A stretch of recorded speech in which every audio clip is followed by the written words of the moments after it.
I'm glad you're here.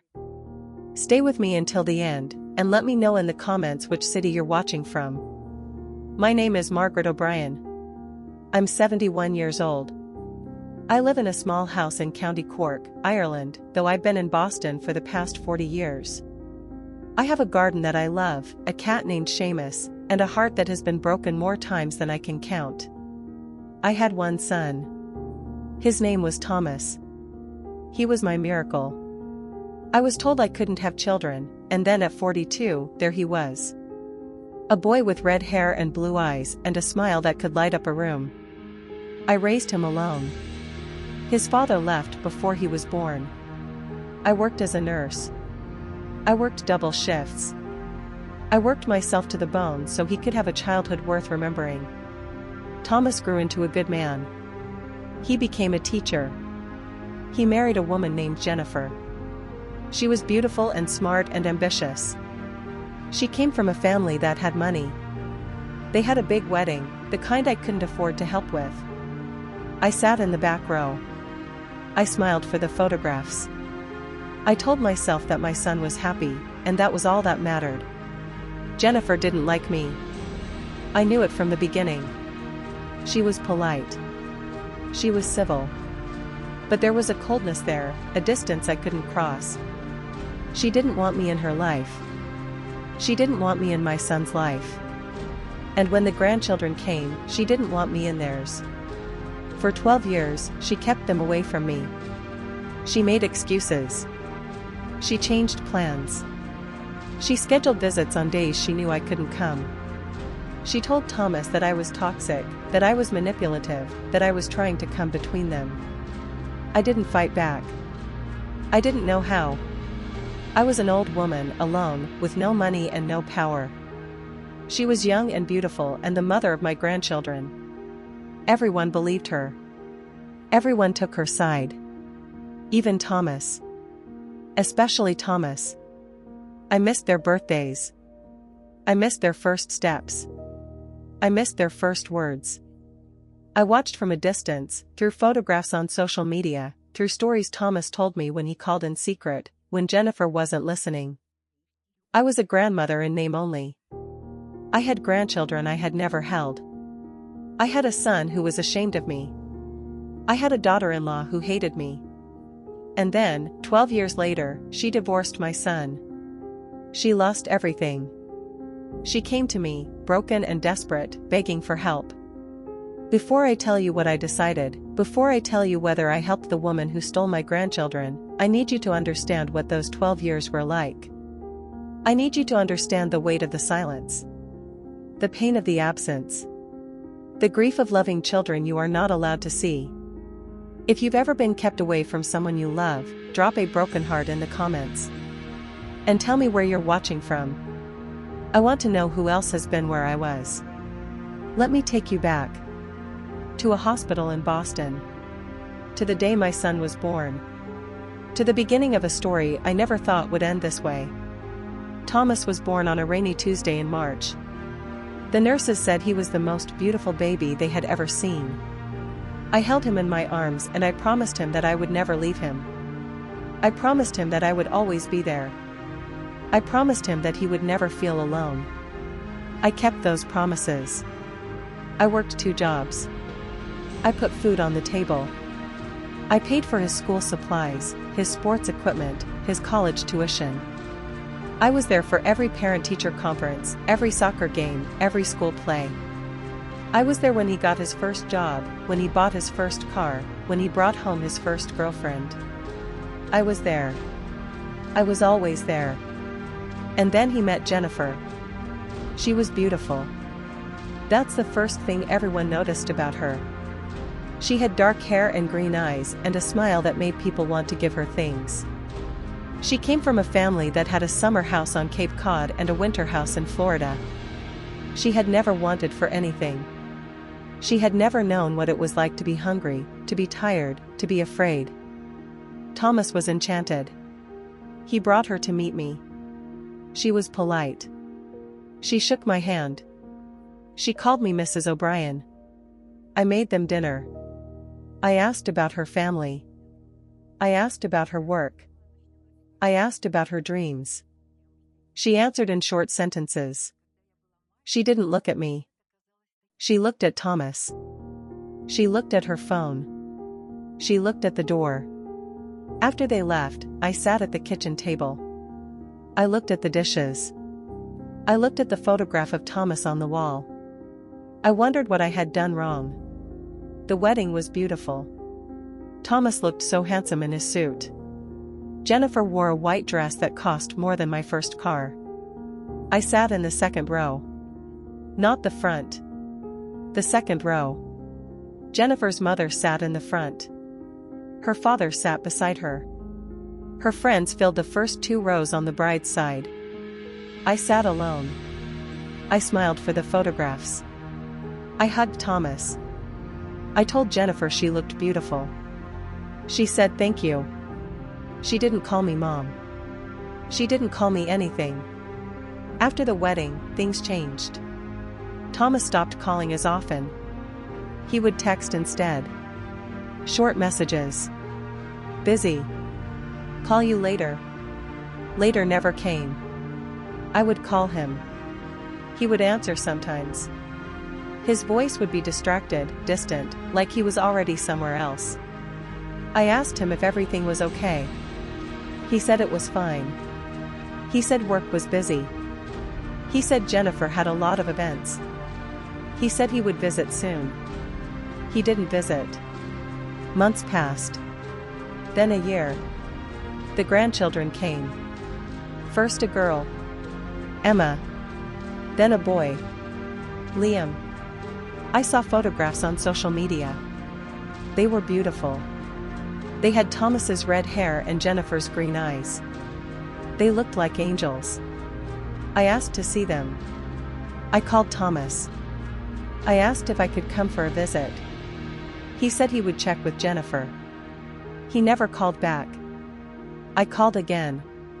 He said Jennifer wasn't feeling well. I called again. He said they were busy. I called again. He stopped answering. I wrote letters. I sent cards. I sent gifts for birthdays and holidays. I never knew if they received them. I never got a thank you. I never got a response. I heard things from Thomas's friends. Jennifer said I was toxic. She said I was manipulative. She said I was trying to come between her and Thomas. She said I was a bad influence on the children. She said I was not welcome in their home. Thomas believed her. He always believed her. I stopped calling. I stopped writing. I stopped hoping. I told myself that I would wait. That someday, they would need me. That someday, the door would open. The years passed. I grew older. My hair turned gray. My hands grew stiff. My garden was my only comfort. Seamus, my cat, was my only company. I watched Emma and Liam grow up through photographs on the internet. I watched them start school. I watched them make friends. I watched them become people I would never know. I celebrated birthdays alone. I spent Christmases alone. I sat in my house, surrounded by photographs of a son who had forgotten me, grandchildren who didn't know my name, a life that had been taken from me. I thought about Jennifer. About the woman who had stolen my family. About the woman who had made my son choose between us. About the woman who had won. I thought about what I would say to her if I ever saw her again. The words I had rehearsed in my head 1,000 times.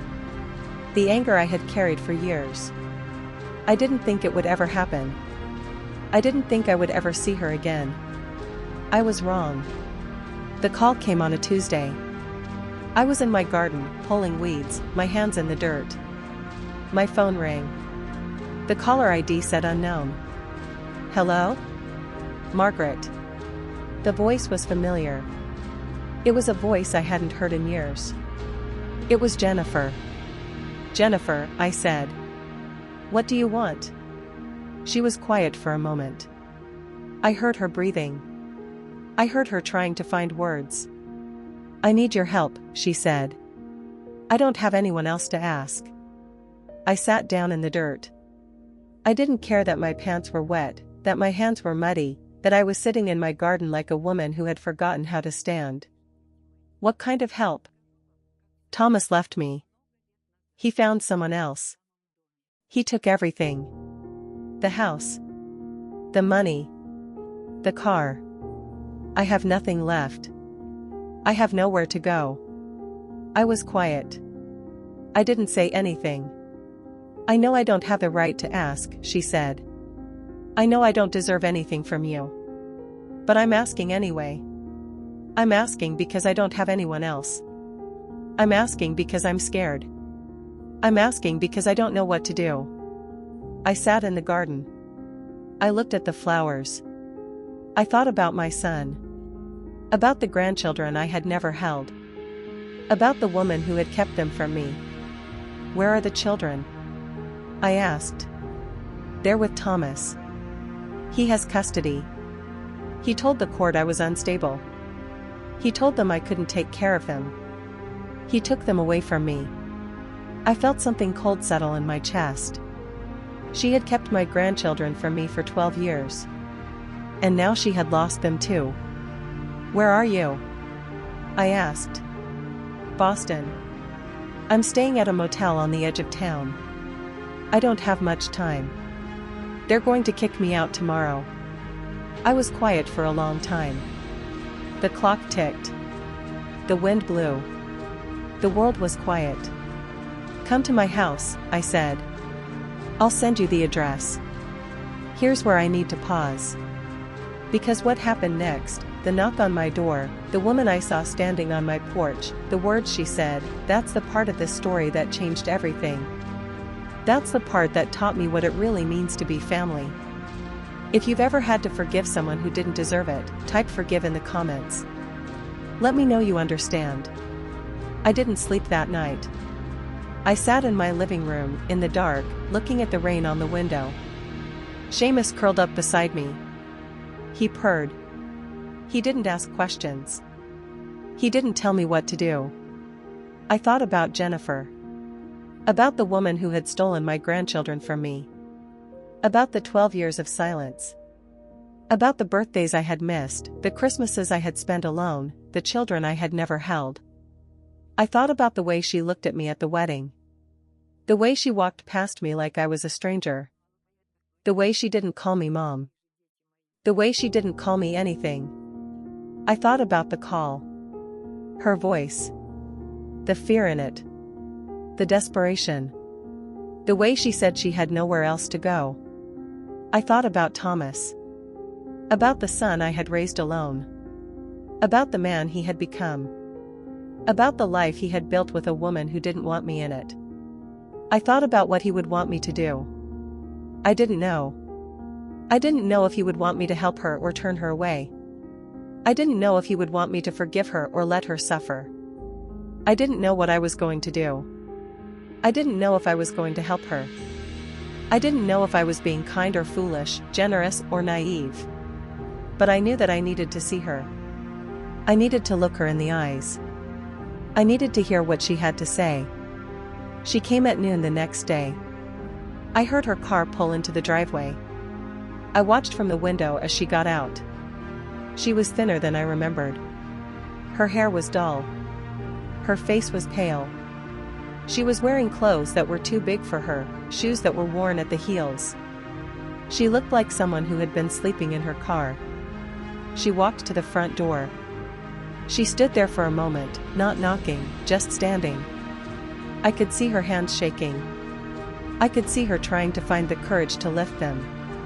I opened the door before she could knock. She looked at me. Her eyes were red. Her face was wet. She looked like someone who had been crying for a long time. "Margaret," she said. Her voice was quiet. It cracked on the word. "Jennifer," I said. "Come in." She stepped inside. She looked around my living room. At the photographs on the wall. At the books on the shelves. At Seamus sleeping on the couch. "Thank you for seeing me," she said. "I know you didn't have to. I know. She sat down on the couch. Seamus opened one eye, looked at her, closed it again. He didn't care about family drama. He cared about naps. I sat in the chair across from her. I looked at her. She looked at her hands. They were shaking. "I don't know where to start," she said. "Start at the beginning." She was quiet for a moment. The clock ticked. The rain fell. The world was quiet. "Thomas left me 6 months ago," she said. "He met someone at work. A younger woman. He said he wasn't happy. He said he hadn't been happy for years. He said he was tired of pretending." She stopped. She put her hand over her mouth. "I didn't see it coming. I know that sounds stupid. I know I should have known. But I didn't. I thought we were happy. I thought we were building something. I thought he loved me. What about the children? He took them. He told the court I was unstable. He told them I couldn't take care of them. He told them I was a danger to the kids." She started to cry. Quiet tears running down her face. "I'm not a danger to them. I love them. I've always loved them. I would never hurt them. But he had money. He had lawyers. He had a story that people wanted to believe." I sat in my chair. I looked at her. I thought about the years she had kept my grandchildren from me. The years she had made sure I couldn't see them. The years she had erased me from their lives. "You kept my grandchildren from me for 12 years, I said. You made sure I never saw them. You made sure they didn't know my name. And now you're telling me that your husband took them from you?" She flinched. I saw it. A small movement, like I had hit her. "I know," she said. "I know what I did. I know I was wrong. I know I hurt you. I know I took something from you that I could never give back." "Then why did you do it?" She was quiet for a long time. The clock ticked. The rain fell. The world was quiet. "Because I was scared," she said. "Because I was jealous. Because I didn't have a mother who loved me the way you loved Thomas. My mother was cold. She didn't hug me. She didn't tell me she loved me. She gave me things instead of love." She looked at me. Her eyes were wet. "And when I saw how Thomas looked at you, how he talked about you, I couldn't handle it. I wanted that for myself. I wanted to be the only woman in his life. I wanted to be the one he loved most. You took him away from me," I said. "You erased me from his life. I know. I know what I did. I know I was wrong. I know I hurt you. I know I hurt him. I know I hurt the children. I know I destroyed something that I could never fix." She put her head in her hands. Her shoulders shook. "I'm sorry, Margaret. I'm so sorry. I know it doesn't change anything. I know it doesn't give you back the years you lost. I know it doesn't bring back the time with the children. But I'm sorry. I'm sorry for what I did. I'm sorry for the person I was. I'm sorry for the years I took from you." I sat in my chair. I looked at her. I looked at this woman who had stolen my grandchildren from me. I looked at this woman who was sitting on my couch, crying, asking for my help. "I don't know if I can forgive you," I said. "I don't know if I ever will. But I want you to know something. I'm not going to turn you away. I'm not going to let you sleep on the street. I'm not going to be the person who lets someone drown when I can save them." She looked at me. Her eyes were wide. "I have a spare bedroom," I said. "It's small. The bed is old. But it's warm. It's dry. You can stay here until you figure things out." She started to cry. She put her face in her hands. "Thank you," she said. "Thank you, Margaret. I don't deserve." "I know," I said. "But you're getting it anyway. Don't make me regret it." I showed her to the spare bedroom. It was the room where Thomas used to sleep when he was a boy. The walls were still the same color he had picked out when he was 12. The posters were still on the wall. The books were still on the shelf. Jennifer stood in the doorway.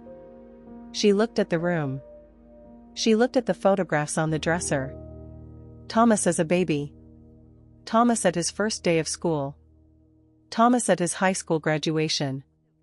He was happy here, she said. You can see it in his face. He was happy. He was, I said. He was happy until you took him away. She flinched again. But she didn't argue. She didn't defend herself. I'm sorry, she said. I'm so sorry. I know, I said. Get some rest. We'll talk more tomorrow. The first week was strange. Jennifer stayed in Thomas's old room. She didn't come out much. She slept. She cried. She stared at the walls. I left food outside her door. Sandwiches. Soup. Things she could eat without having to sit at the table with me. I didn't push. I didn't ask questions. I gave her space. The way I had given Thomas space when he stopped calling. The way I had given them both space when they built a life without me. On the 8th day, she came downstairs. She was wearing clean clothes. Her hair was brushed. Her face was still pale, but her eyes were clearer. Can I help you in the garden? She asked. I looked at her. At the woman who had never wanted to be in the same room with me. At the woman who was asking to help me pull weeds. The roses need pruning, I said. I'll show you. We worked in the garden for 2 hours. I showed her how to cut the dead branches, how to shape the bushes, how to tell which roses would bloom again. She listened. She learned. She didn't complain about the dirt or the thorns or the ache in her back. When we were done, we sat on the porch. Seamus joined us. He curled up at Jennifer's feet, something he never did with strangers. He likes you, I said. He's a good cat. He's a good judge of character. Jennifer looked at me. Her eyes were wet. I'm sorry, she said. I know I've said it 100 times. But I'm sorry. I'm sorry for everything. I know, I said. I know you're sorry. But sorry is a word. It's a starting place, not a finish line. What do you want me to do? I looked at the garden. At the roses we had pruned. At the flowers that would bloom in the spring. I want you to tell me about them, I said.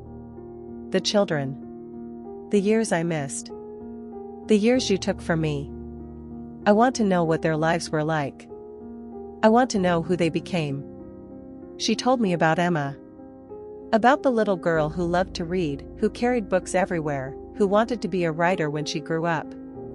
She told me about her first day of school, her first lost tooth, her first ballet recital. She told me about the way she laughed, the way she cried, the way she looked just like Thomas when she was concentrating. She told me about Liam. About the boy who loved to build things, who could take apart anything and put it back together, who wanted to be an engineer like his grandfather. She told me about his first soccer goal, his first camping trip, his first science fair. She told me about the way he hugged, the way he smiled, the way he had Thomas's red hair and my blue eyes. They look like you, Jennifer said. Emma has your smile. Liam has your eyes. I see you in them every day. You never let me see them, I said. You never let me hold them. You never let them know me. I know. I know what I did. And I will never forgive myself for it. I will never forgive myself for the years I took from you. I will never forgive myself for the time you lost with them. Then help me get it back, I said. Help me find a way to be in their lives. Help me be their grandmother. She looked at me. Her eyes were wide. I don't know if I can, she said. Thomas has custody. He controls everything. He won't let me see them. He won't let anyone see them. Then we'll fight, I said. We'll find a lawyer. We'll go to court. We'll do whatever it takes. Those children deserve to know their grandmother. And I deserve to know them. The weeks passed. Jennifer helped me in the garden. She helped me clean the house. She helped me cook. She was quiet. She was careful. She was trying. We talked. About the children. About the years I missed. About the people they were becoming. She showed me photographs. Hundreds of them. Emma at her ballet recital. Liam at his soccer game. Emma with her first library card. Liam with his first science fair ribbon. I looked at each one. I held each one. I memorized their faces. Emma had my smile. Liam had my eyes. They looked like Thomas. They looked like me. They looked like family. They're beautiful, I said. They're the most beautiful children I've ever seen. They are, Jennifer said. They get it from you. I looked at her. At the woman who had stolen my grandchildren. At the woman who was sitting on my couch, showing me photographs, telling me about their lives. Thank you, I said. Thank you for showing me. Thank you for telling me. Thank you for giving me this. You're welcome, she said. I should have done it years ago. I should have done a lot of things years ago. Here's where I need to pause. Because what happened next, the months that followed, the conversations we had, the thing I finally understood, that's the part of this story that taught me what it really means to be family. The months that followed were the hardest of my life. Not because of Jennifer. She was trying. She was changing. She was becoming someone I almost recognized. The hardest part was the waiting. The not knowing. The hoping that someday, somehow, I would get to hold my grandchildren. Jennifer found a lawyer. A young woman named Sarah who specialized in family law. She agreed to take the case pro bono. She said she believed in second chances. She said she believed that children deserved to know their family. She said she would help us fight for visitation rights. The court process was slow. Months of filings, hearings, delays. Thomas hired a lawyer. A man in an expensive suit who spoke in a language I couldn't understand. He argued that Jennifer was unstable. He argued that I was a stranger to the children. He argued that it would be confusing for them to meet me now, after so many years. I sat in the courtroom. I watched my son sit at the other table, his back to me, his arm around a woman I didn't recognize. He didn't look at me. He didn't speak to me. He didn't acknowledge that I existed. Jennifer sat beside me. Her hands were shaking. Her face was pale. We're going to lose, she whispered. He has more money. He has more power. He has everything. We're not going to lose, I said. We're going to fight. We're going to keep fighting. We're going to do whatever it takes. The judge was a woman in her 50s. She had kind eyes and a tired face. She listened to both sides. She read the reports. She asked questions. Mrs. O'Brien, she said. You're asking for visitation with children you've never met. Why now? Why after 12 years? I stood up. I walked to the front of the courtroom. I looked at the judge.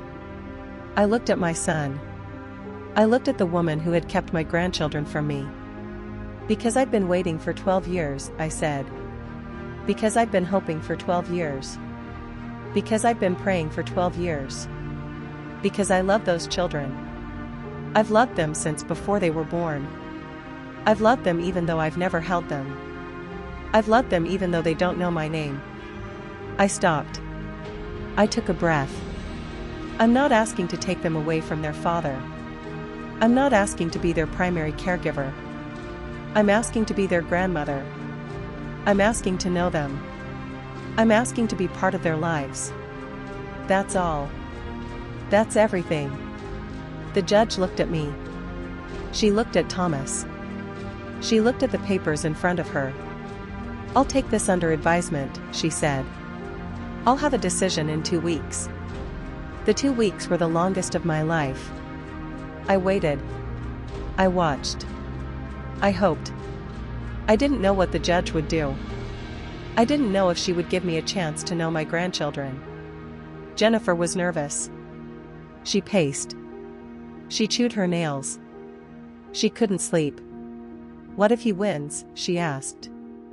What if he keeps them away from us forever? Then we keep fighting. We don't give up.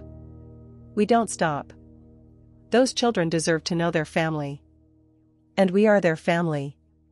No matter what anyone says.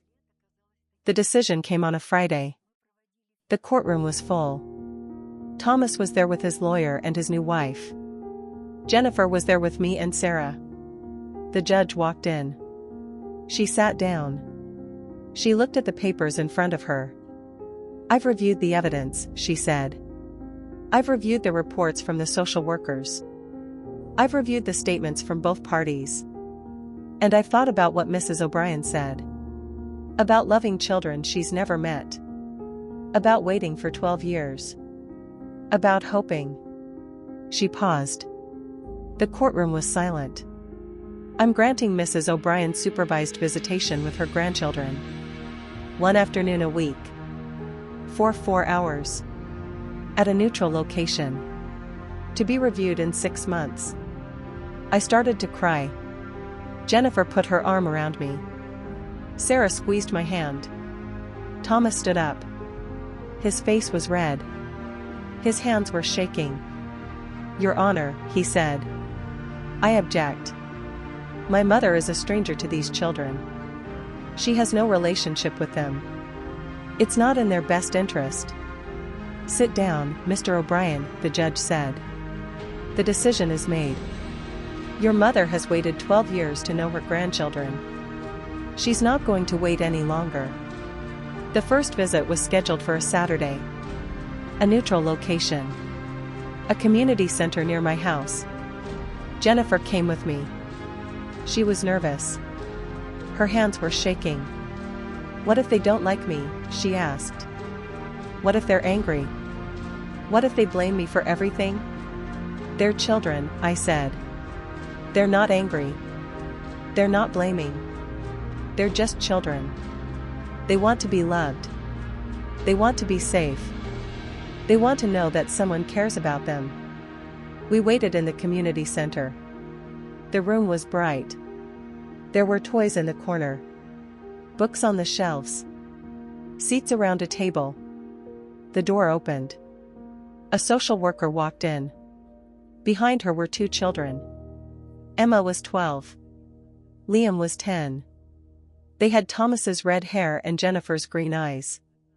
They looked like angels. Emma looked at Jennifer. Her face was hard. Her eyes were cold. Mom, she said. Why are you here? Jennifer started to cry.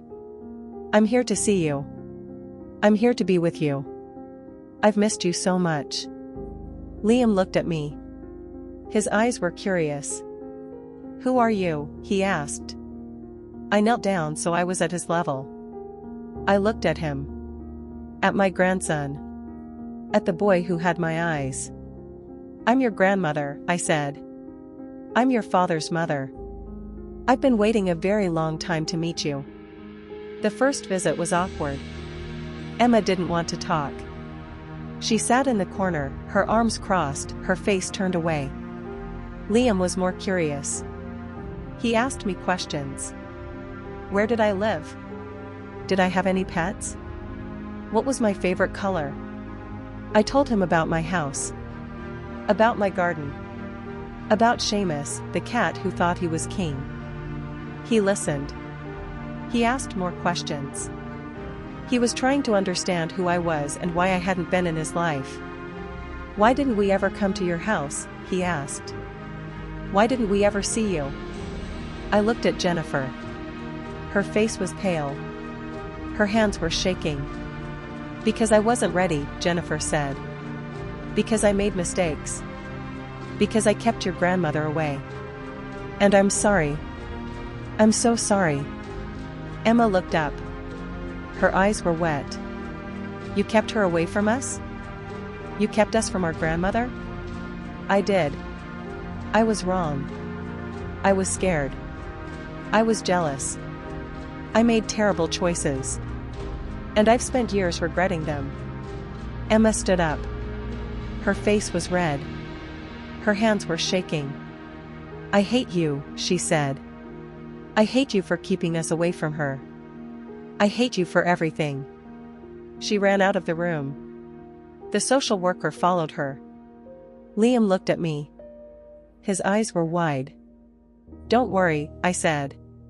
She's angry. She has a right to be angry. But she'll come around. Give her time.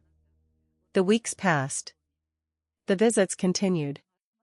Every Saturday, for hours, at the community center. Emma was cold at first. She didn't want to talk to Jennifer. She didn't want to talk to me. She sat in the corner, reading, ignoring us. Liam was different. He was curious. He was open. He asked questions about my life, about his father's childhood, about the grandmother he had never known. I told him stories. About Thomas when he was a boy. About the time he fell out of a tree and broke his arm. About the time he got lost at the fair and I found him crying by the cotton candy stand. About the time he built a fort in the backyard and refused to come inside for dinner. Liam laughed. He asked for more stories. He wanted to know everything about his father. He wanted to know everything about me. Emma listened. She pretended not to. But I saw her looking up from her book. I saw her listening. I saw her wondering. One day, after the visit, Jennifer sat on the porch.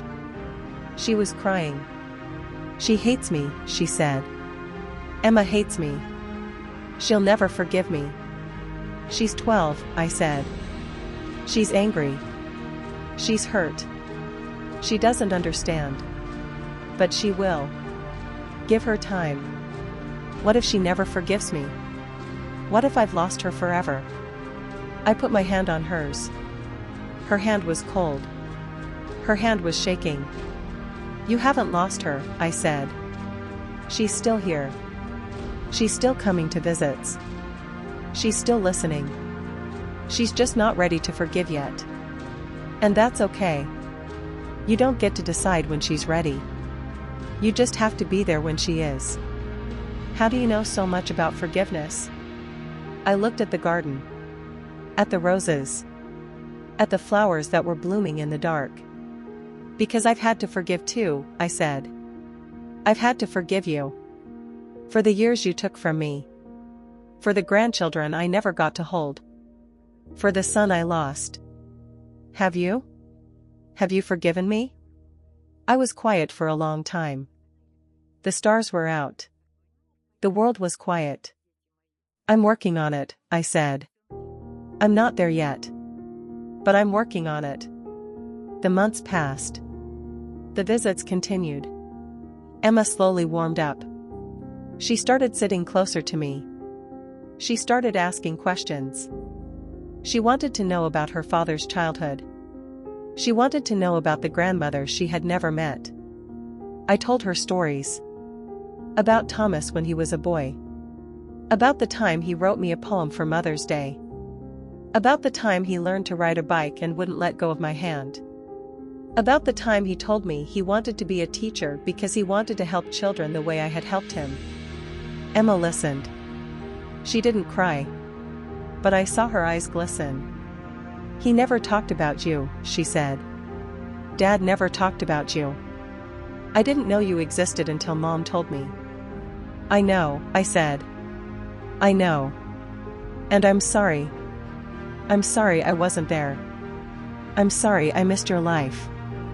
I'm sorry I didn't get to watch you grow up. It's not your fault, she said. It's Mom's fault. She kept you away. Your mother made mistakes. She was scared. She was jealous. She did things she regrets. But she's trying to make it right. She's trying to be better. That's something. That's not nothing. Emma was quiet for a moment. She looked at Jennifer, who was sitting across the room, watching us. I don't know if I can forgive her, Emma said. You don't have to, I said. Not yet. Not until you're ready. But don't close the door. Leave it open. Just a crack. You never know who might come through. The court reviewed the visitation after 6 months. The social worker filed a report. She said the visits were going well. She said the children were bonding with me. She said it would be in their best interest to continue. The judge agreed. She granted unsupervised visitation. I could have the children at my house. I could take them to the park. I could be their grandmother in the way I had always wanted. The first time they came to my house, I was nervous. I had cleaned for days. I had bought their favorite foods. I had set up the guest room with toys and books and things I thought they might like. Emma walked in. She looked around. She looked at the photographs on the wall. Thomas as a baby. Thomas at his first day of school. Thomas at his high school graduation. You have a lot of pictures of Dad, she said. He's my son, I said. I've been taking pictures of him his whole life. Liam ran to the garden. He wanted to see the roses. He wanted to meet Seamus. He wanted to explore. Emma stayed with me.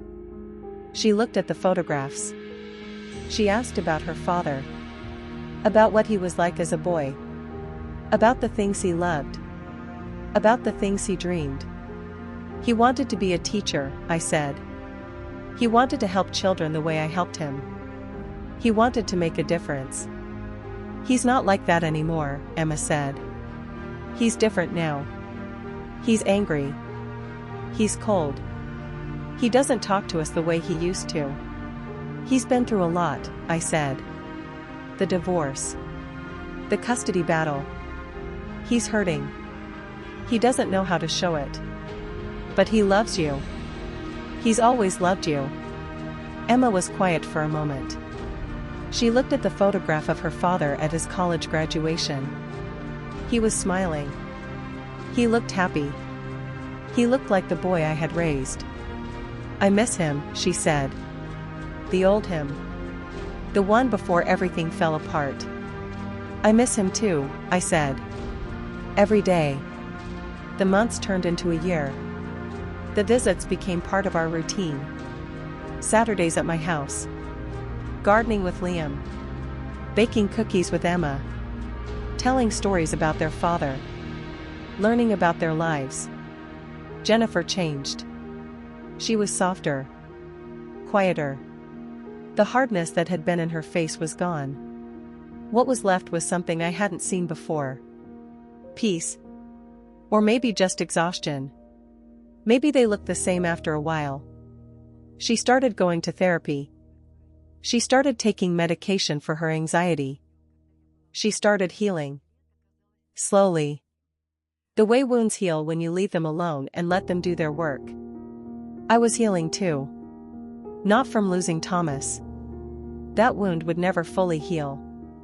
It would always be there, a scar on my heart, a reminder of what I had lost. But the anger was fading. The bitterness was fading. The need to blame someone was fading. Jennifer wasn't the villain I had made her out to be. She was just a person. A broken, scared, lonely person who had made terrible choices. A person who was trying to be better. A person who was becoming someone I almost recognized. One day, Emma asked if she could call me Grandma. I started to cry. I couldn't help it. The tears came from somewhere deep, somewhere that had been waiting for this moment for a very long time. Yes, I said. You can call me Grandma. She smiled. It was the first time I had seen her really smile. The first time she looked like the child she was supposed to be. Grandma, she said. I like that. Liam heard her. He ran over. Can I call you Grandma too? Of course you can, I said. You can both call me Grandma. They hugged me. Both of them. At the same time, I held them. I held my grandchildren. I held the children I had waited 12 years to hold. "Thank you," I whispered. "Thank you for being here. Thank you for giving me a chance. Thank you for being my grandchildren." Here's what I've learned. Family isn't about blood. It's about choice. It's about showing up. It's about staying when things are hard. It's about loving someone even when they don't deserve it. It's about forgiving someone even when they haven't earned it. Jennifer took my grandchildren from me. She erased me from their lives. She made choices that hurt me in ways I didn't think I could survive. But she also came back. She apologized. She tried. She changed. She became my daughter. Not because she was born to me. Because she chose me. Because I chose her. Because we both decided that the past didn't have to be the end of the story. I have my grandchildren now. I have Emma and Liam. I have Saturdays in my garden, baking cookies, telling stories. I have the years that are left. I have the time I thought I would never have. I don't know what Thomas thinks. I don't know if he's angry. I don't know if he's sad. I don't know if he ever thinks about me, about his children, about the family he left behind. But I know that I love him. I've always loved him. I'll always love him. He's my son. No matter what he's done. No matter what he's become. He's my son. And I know that I love Jennifer. Not the way I loved her before. That love was complicated. It was tangled up in anger and hurt and years of silence. But this love is different. This love is simple. It's the love of a mother for a daughter. The love of a grandmother for the mother of her grandchildren. The love of a family that has been broken and is trying to find its way back. I am Margaret O'Brien. I am 71 years old. I am a retired nurse. I am a mother. I am a grandmother. I am the woman who waited 12 years to hold her grandchildren. I am not the same person I was when Jennifer kept them away. I am not the same person I was when she showed up at my door. I am someone else. Someone who has learned to forgive. Someone who has learned to let go. Someone who has learned to love. I still miss Thomas. Every day. Every night. I still talk to him sometimes. I still cry. I still wish things had been different. But I am not alone anymore. I have Jennifer. I have Emma. I have Liam. I have Seamus. I have the garden. I have the roses that bloom every spring.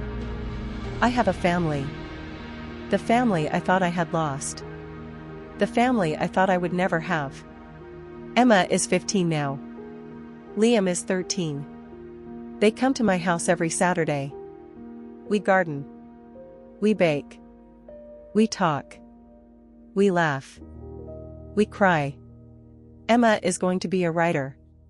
She carries a notebook everywhere. She writes stories about families, about forgiveness, about people who find their way back to each other. Liam is going to be an engineer. He builds things. He takes things apart. He puts them back together. He says he wants to build houses for people who don't have homes. Jennifer is still here. She lives in a small apartment a few blocks away. She comes for dinner every Sunday. She helps me in the garden. She helps me with the cooking. She helps me with the grandchildren. She calls me Mom. She started doing it a few months ago. The first time she said it, I cried. She cried. We held each other. I'm sorry, she said. I'm sorry for everything. I know, I said. I know. If you've ever been kept away from someone you love, if you've ever had to forgive someone who didn't deserve it, if you've ever wondered if you would ever find your way back, I want you to know something. You can. You can forgive. You can let go. You can find a way to love again. It won't be the same. It will be different. But different can be beautiful. Different can be enough. You don't have to forget. You don't have to pretend the past didn't happen. You just have to be open. You just have to be willing. You just have to be brave enough to try. My name is Margaret O'Brien. I waited 12 years to hold my grandchildren. I forgave the woman who kept them from me. I found a daughter in the person I thought I would hate forever. And I am free. I am free of the anger. I am free of the bitterness. I am free of the years I spent alone. I am free because I chose to be. I am free because I chose love over hate. I am free because I chose family over pride. If this story resonated with you, if you've ever found your way back to someone you thought you had lost, leave a comment. Tell me your story. And if you haven't subscribed yet, now is the time. I have more stories to tell. And I want you to be here for them. My name is Margaret O'Brien. I am a mother. I am a grandmother. I am enough. And so are you.